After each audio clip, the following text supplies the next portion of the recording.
In today's session, we shall continue with the reactions of alcohols involving the cleavage of carbon-oxygen bond.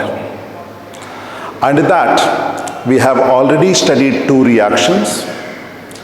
The first reaction was with hydrogen halides, where we studied about Lucas reagent in detail.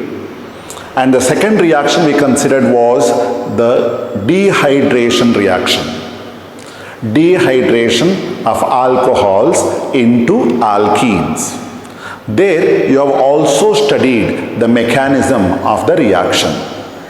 Under that heading, we will continue with the third reaction. Third one is oxidation of alcohols. The product of oxidation of alcohol depends upon two factors. The first one, it depends upon type of alcohol. When you say type of alcohol, I am talking about whether it is a primary alcohol or secondary alcohol or tertiary alcohol. The second factor on which the product of oxidation depends is the oxidizing agent that is used.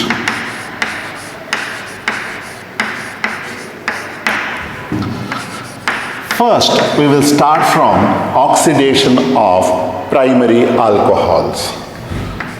You know the general formula of primary alcohol, it is RCH2OH.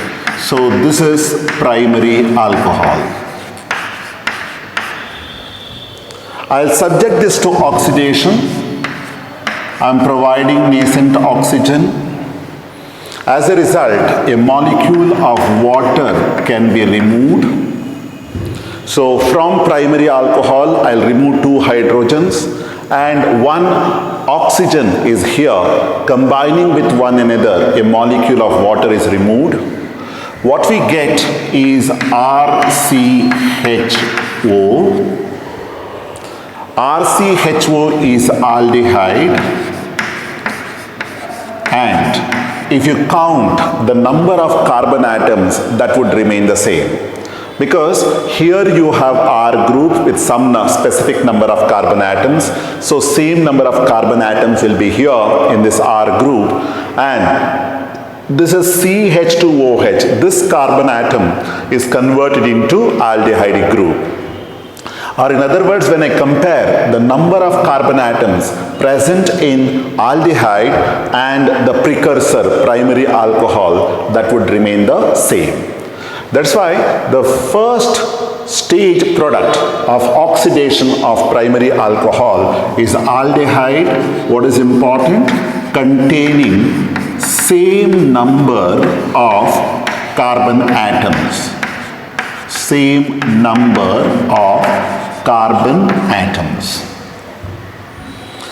This aldehyde can undergo further oxidation very easily. The product formed is carboxylic acid, RCOOH. And if you again compare the number of carbon atoms possessed by the final product, carboxylic acid, with that of the starting alcohol, the number of carbon atoms remain the same. That's why the final product of oxidation of primary alcohol is a carboxylic acid containing same number of carbon atoms. So this is a very, very important reaction sequence. So I repeat, when I start from primary alcohol, you subject it to oxidation. Initially, I get aldehyde containing same number of carbon atoms. This would undergo further oxidation, forming carboxylic acid with same number of carbon atoms.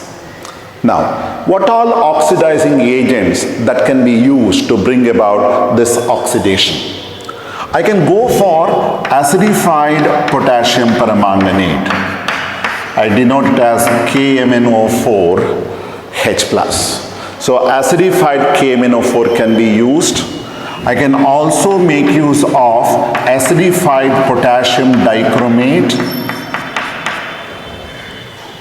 I can also go for alkaline potassium permanganate. So KMnO4 in alkaline medium, and this must be followed by acidification. So these are the various oxidizing agents that can be used to bring about this oxidation. Now the question is it possible to stop the oxidation at aldehydic stage? It is possible, but we have to go for some specific oxidizing agents. We shall see what are those oxidizing agents. The first reagent that we use to stop the oxidation of primary alcohol at aldehydic stage is CrO3. CrO3 is chromium trioxide. It's also called chromic anhydride. This has to be used in anhydrous medium. Oxidation stops at aldehydic stage. So, what is the first reagent that can be used to stop the oxidation of primary alcohol at aldehydic stage? It is chromium trioxide, which is also called chromic anhydride. Chromic anhydride. You know, chromic acid is actually H2CrO4. From that, I'll remove a molecule of water. What I get is a CrO3. That is why CrO3 is called chromic anhydride. Now, this oxidizing agent, when used in anhydrous medium, oxidation stops at aldehydic stage. On the other hand, if this is used in aqueous medium, remember the final product would be carboxylic acid. In other words, the oxidation will not stop at aldehydic stage. Now, we shall consider one general equation to represent this oxidation. So, primary alcohol, RCH2OH. This is primary alcohol. I'll oxidize it using CrO3, and it is very important to mention the medium that is used. I have to go for anhydrous medium. What should be the product? It has to be RCHO. So what I get is aldehyde with the same number of carbon atoms. Let us consider a specific example. I'll start from ethyl alcohol, where R is CH3. So CH3CH2OH. It is called ethanol. CH3CH2OH, right? So this will be subjected to oxidation under conditions mentioned above. It has to give you CH3CHO. What is the name of the product? Common name is acetaldehyde, and IUPAC name, I'll write it in the bracket. It is ethanal. ETHANAL, ethanal. On the other hand, I'll consider one more example where I start from benzyl alcohol. Benzene ring with CH2OH. So this is called benzyl alcohol. under similar reaction conditions will give you the respective aldehyde. What is the respective aldehyde in this case? It is a benzene ring and CHO. What's the name of the compound? It is benzaldehyde. Benzaldehyde is the common name. It is also accepted IUPAC name. And of course, it has one more IUPAC name. We call it as benzene carbaldehyde. Benzene carbaldehyde is the accepted IUPAC name. The second reagent, of course, it's a better reagent to oxidize primary alcohol only up to aldehydic stage is what is called PCC in presence of dichloromethane as the solvent. So what is PCC? PCC is pyridinium chlorochromate. This should be used in the presence of dichloromethane as the solvent. When you use this, what exactly happens? Let me start with this example. This example was asked in the board examination once. So this is the molecule that I have considered. What is the IUPAC name of this compound? You know, this is the first carbon atom, second, third and fourth. So root word must be but. And you have a double bond in between the second and the third carbon atom. That's why I go for a primary suffix. Primary suffix for C double bond C is ene, and thereafter I want to represent the primary principal functional group. So principal functional group is OH, for which the secondary suffix that we use is OL. So IUPAC name of this compound is but2-ene-1-ol. What I do, I'll use the oxidizing agent pyridinium chlorochromate in presence of dichloromethane solvent. So what's the basic change that happens? You have a primary alcoholic group here that will get oxidized to aldehyde, and the other side which is prone to oxidation is C double bond C. But the speciality of this oxidizing agent is that it will not affect C double bond C at all. In other words, C double bond C would remain as it is.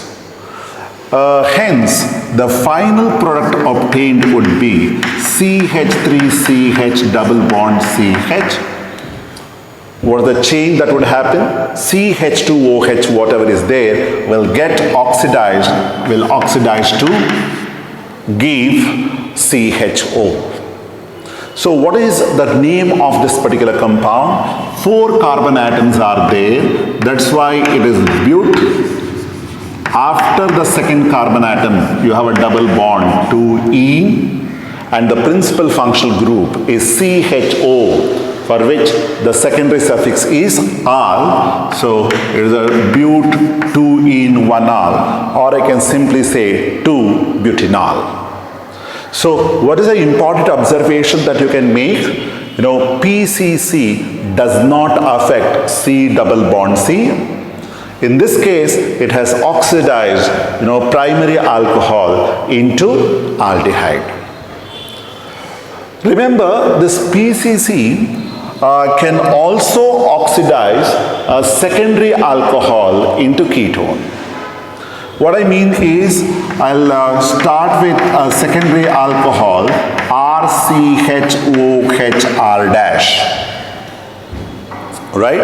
So this is a secondary alcohol. I'll subject this to oxidation using PCC in presence of dichloromethane. What should happen? This secondary alcoholic group, CHOH, will lose 2 hydrogens. As a result, what is the product you should get? You have R single bond C, double bond O and single bond R dash. Or in other words, the product that is obtained is nothing but ketone. This is about PCC in presence of dichloromethane. PCC.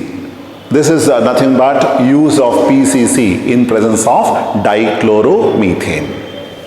Next, we shall consider the oxidation of secondary alcohol. Secondary alcohol, just now I have represented that RCHOH R dash. So this is secondary alcohol. I'll subject this to oxidation. Various oxidizing agents can be used. I can go with CrO3, or I can go for acidified potassium permanganate or acidified potassium dichromate. The product obtained would be a ketone, RC double bond O, R dash. So this is ketone. So what is so special about this ketone? You just count the number of carbon atoms. So whatever number of carbon atoms are there in secondary alcohol, you will have same number of carbon atoms in the ketone. So ketone with same number of carbon atoms. And remember, whatever ketones are formed, they are quite resistant to further oxidation. Even then, if you want to further subject it to oxidation, you have to go for drastic conditions like higher temperature, use of a powerful oxidizing agent, then you have to carry out reaction for a longer duration, etc. Otherwise, oxidation stops at ketonic stage. Let's consider one example for this. I start from isopropyl alcohol. It is also called propane 2-ol. Propane 2-ol is the IUPAC name. And what is the common name of this compound? It is isopropyl alcohol. I'll subject this to oxidation using CrO3. What should be the product? It has to be a ketone with 3 carbon atoms. And IUPAC name of this ketone, no, there are 3 carbon atoms, prop, and all the carbon atoms are connected by single bond. That's why propane. And on the second carbon atom, you have a ketonic principal functional group for which the secondary suffix is -one. So the second carbon atom is a ketone. That's why IUPAC name of the product is propane 2-ol, or the very familiar common name of this compound is acetone. So let us start from tertiary alcohols. Tertiary alcohols are quite resistant to oxidation. They do not undergo oxidation. But there will be a set of side reactions. What are those side reactions? I'll start from tertiary butyl alcohol. I'll try to oxidize it using concentrated nitric acid. I told you tertiary alcohols do not undergo oxidation, but in the presence of concentrated nitric acid, this molecule undergoes dehydration. When it undergoes dehydration, what we get is CH3C and CH3. Thereafter, it is double bond CH2. The common name of this compound is isobutane, and IUPAC name of this compound is, now this is the first carbon atom, second and third. On the second carbon atom we have a methyl group and it's a propene. So the IUPAC name of this is a 2-methyl propene. Now, this 2-methyl propene would undergo oxidation in the presence of concentrated nitric acid. This double bond undergoes cleavage. So, the further product on oxidation will be CH3. You'll have C double bond O, CH3. Common name of this compound is acetone. And if you count the number of carbon atoms, here you have only 3 carbon atoms, but in the initial alcohol, there are 4 carbon atoms. That's why, what is the final observation? We have obtained a ketone, no doubt, containing lesser number of carbon atoms. So in short, I can say that tertiary alcohols do not undergo oxidation. However, under the reaction condition, it undergoes dehydration to give you alkene, and these alkenes will be subjected to further oxidation to give you ketone containing a lesser number of carbon atoms. And if I employ drastic conditions, as I told you earlier, this ketone can be further subjected to oxidation. So I have to go for drastic conditions.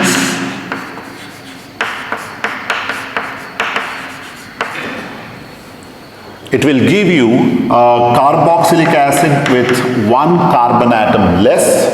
So what we get is a CH3COOH. And common name of this compound is acetic acid. Under oxidation, the next type we consider is dehydrogenation reaction.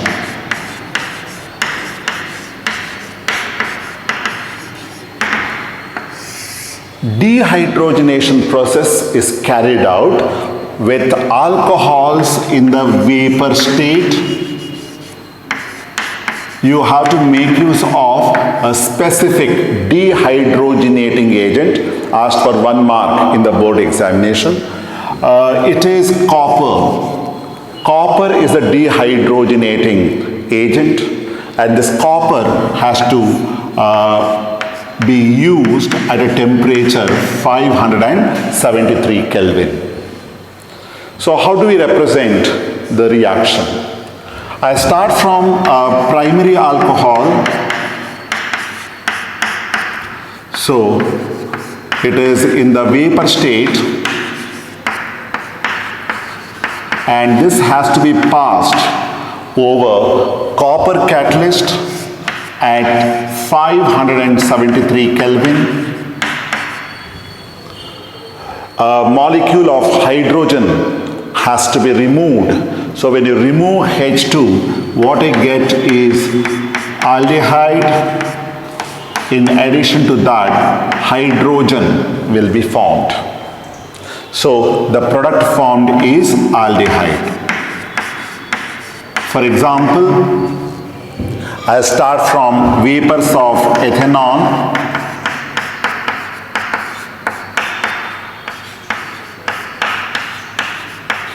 Pass the vapors over copper catalyst at 573 Kelvin. A molecule of hydrogen is removed, and the product formed is acetaldehyde. It is CH3CHO. So this reaction also helps in stopping the reaction at aldehydic stage when we start from primary alcohol. The advantage of this reaction is that the byproduct formed is hydrogen. Hydrogen provides reducing atmosphere. And in reducing atmosphere, it is not possible for aldehyde to undergo further oxidation to give carboxylic acid. Or in other words, in this reaction, it stops at aldehydic stage. Similarly, if I consider vapors of secondary alcohol, so vapors of secondary alcohol, I'll pass the vapors over copper catalyst at 573 Kelvin. The product obtained would be ketone with same number of carbon atoms. In addition to that, we get hydrogen molecule. If you want to consider an example, I'll start with isopropyl alcohol. You're already familiar with the name of the compound, isopropyl alcohol or propane 2-ol. So under the conditions mentioned above, the product obtained should be acetone. Along with that, hydrogen gas is liberated. What about tertiary alcohols?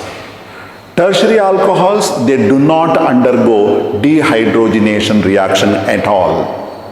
You just look at the formula of tertiary alcohol, you come to know that there is no possibility of removal of a molecule of hydrogen from it. That's why they do not undergo dehydrogenation. In fact, under the reaction condition, they undergo dehydration first to give you alkene, and that would undergo further reaction. So, if we start from tertiary alcohol,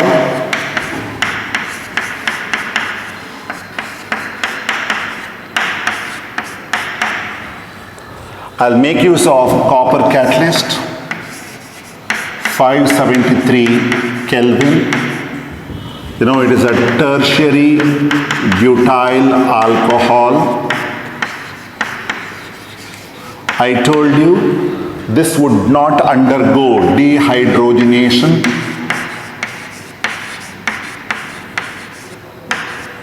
Instead, it undergoes dehydration. So, when it undergoes dehydration, what happens? OH will go from here and one hydrogen will go from here. So, the product obtained is isobutane. In addition to that, we get water. So, isobutane is the common name, 2-methyl propene is the IUPAC name.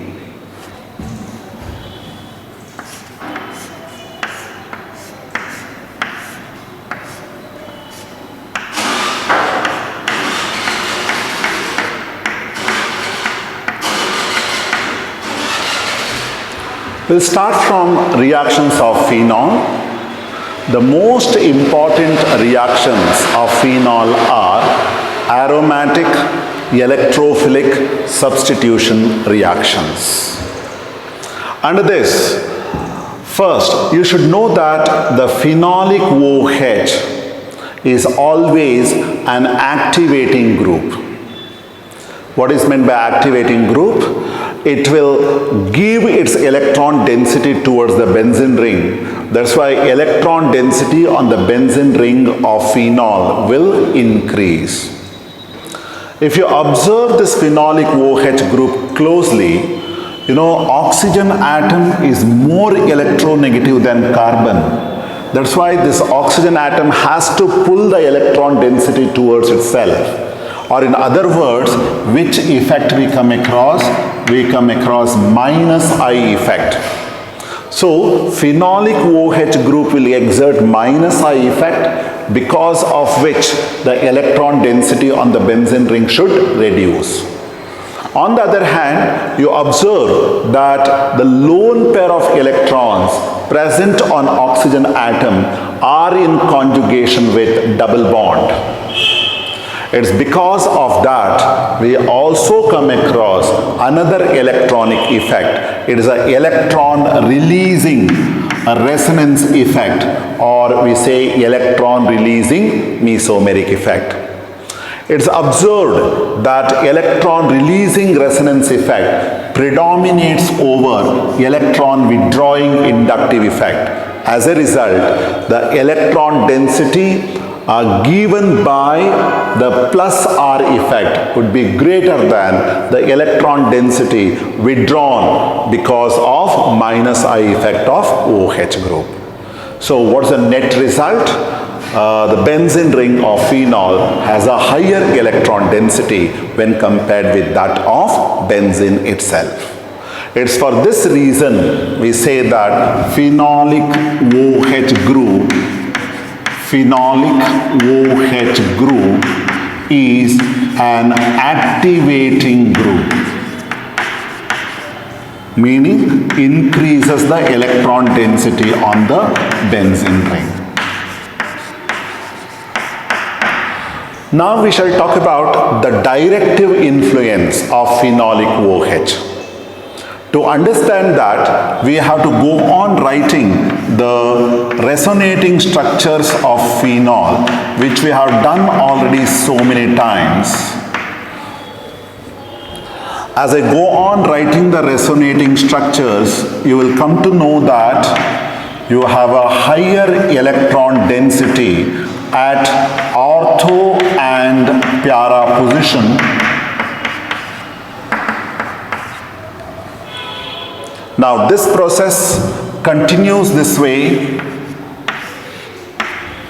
So I can write the third resonating structure.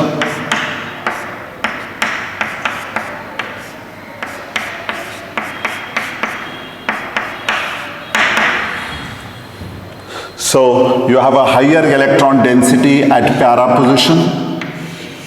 The process continues this way.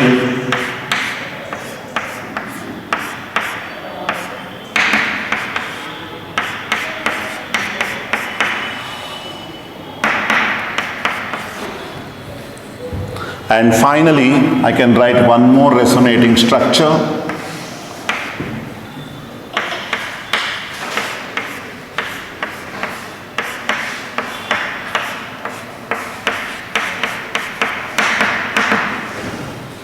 In these resonating structures, you observe that negative charge is present on two ortho positions and one para position. Because of that, the electrophile can readily attack either ortho positions or para position. That is why we say phenolic OH group is an ortho and para directing group.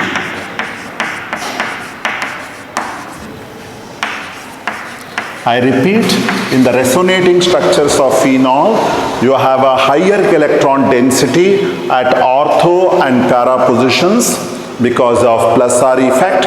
That's why electrophile can readily attach itself to either ortho positions or to para position. That's why phenolic OH group is called ortho and para directing group. So under aromatic electrophilic substitution reaction, first one we are going to consider is nitration reaction.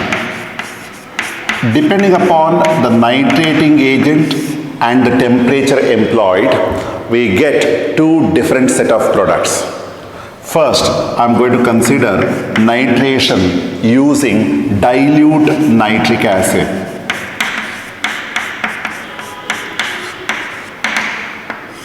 We shall write the equation straight away. Start from phenol, 2 molecules of phenol, and nitrating agent I have told you it's a dilute nitric acid. For the sake of convenience, I write nitric acid as HONO2. The reaction is carried out at low temperature. Generally, it is carried out at 298 Kelvin. You know, in nitration, the electrophile is NO2 plus, and this NO2 plus has to attach itself to ortho position and para position, because you know phenolic OH is ortho para directing. So, if I consider hydrogen atoms present on ortho and para position, and we consider, let us say, 2 moles of nitric acid, hydrogen can be removed from here, hydrogen can also be removed from here. So, OH group is obtained from nitric acid. So, the byproduct formed in this case will be 2 molecules of water, and we get 2 important products. In the first case, NO2 group is present on para position. This is the major product. The other product would be orthonitrophenol, where NO2 group is present on ortho position.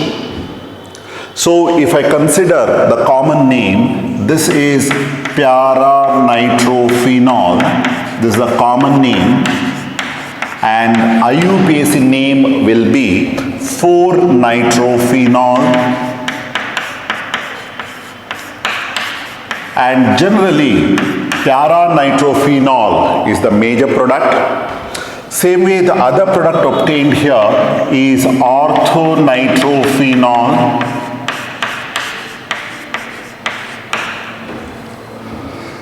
This is also called 2-nitrophenol is the IUPAC name. Now the question is, how are we going to separate these 2 isomeric products? If we study the structure of para-nitrophenol and orthonitrophenol, you come to know that orthonitrophenol has intramolecular hydrogen bonding, whereas para-nitrophenol has intermolecular hydrogen bonding. What is the consequence of that?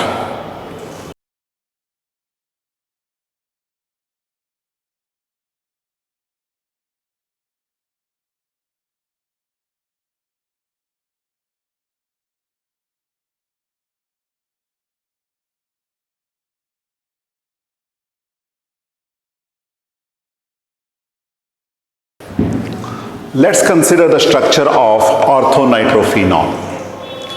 You'll observe that this orthonitrophenol has an intramolecular hydrogen bonding between phenolic OH and oxygen of NO2 group. Whenever there is an intramolecular hydrogen bonding, boiling point does not vary. It's because of that orthonitrophenol is steam volatile. On the other hand, when you consider para-nitrophenol, we come across intermolecular hydrogen bonding. Hydrogen bonding is present between 2 molecules of para-nitrophenol. Because of that, you have to provide more amount of energy to separate para-nitrophenol molecules from one another. What should happen to boiling point? Boiling point will increase. Or in other words, I can say that para-nitrophenol is steam non-volatile. In other words, I can say that intramolecular hydrogen bonding does not affect the boiling point, while intermolecular hydrogen bonding always increases the boiling point. So, we know now orthonitrophenol is a steam volatile, while para-nitrophenol is a steam non-volatile. So, I can easily separate these isomers by steam distillation.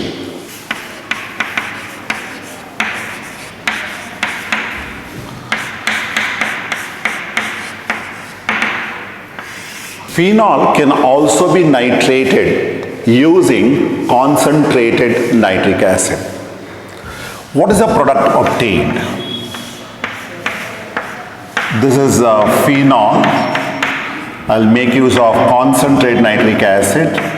Again, for the sake of convenience, I'll write it as HONO2. It is concentrated. You know that phenol ring is highly activated, and you are using powerful nitrating agent, concentrated nitric acid. That is why polynitration takes place. Polynitration. What is the meaning of that? Hydrogen atoms are removed from 2 ortho positions and 1 para position, and those 3 positions are occupied by NO2 group. So the product obtained will be, it is 2,4,6 trinitrophenol. In addition to that, we get 3 moles of water. What is the common name of this compound? It is called picric acid. What is the systematic name of this compound? So this is position number 2, 3, 4, 5 and 6. So systematic name will be, no, it's a 2,4,6 trinitrophenol. In other words, when I make use of concentrated nitric acid, polynitration takes place, forming picric acid. But the problem with this method is, yield of picric acid obtained by this method will be less. Why it is so? Concentrated nitric acid is also an oxidizing agent. So this concentrated nitric acid will break the carbon-carbon bonds, the carbon-hydrogen bonds present in phenol. That results in the formation of black charred mass of carbon. Because of that, whatever yield of picric acid you obtain by this method will be lesser. That's why industrially, if I want to prepare picric acid, we have to go for alternative method. So what is that alternative method? Here we start from phenol. We will subject this to sulfonation. I will use concentrated sulfuric acid. So 2 positions are occupied by SO3H group.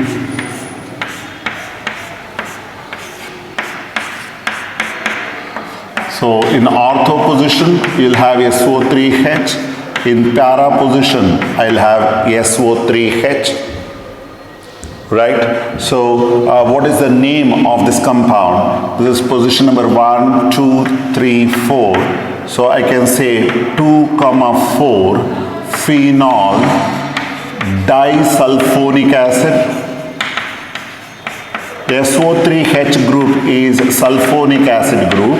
So we have 2 such sulfonic acid groups. That's why I call them as disulfonic acid. It is present on phenol on position number 2 and 4. That's why it's a 2,4 phenol disulfonic acid. Remember, this SO3H group is a better leaving group. That is why now if I carry out nitration, there is a concentrated HNO3. 3 positions will be occupied by NO2 group, or in other words, the product obtained here will be picric acid.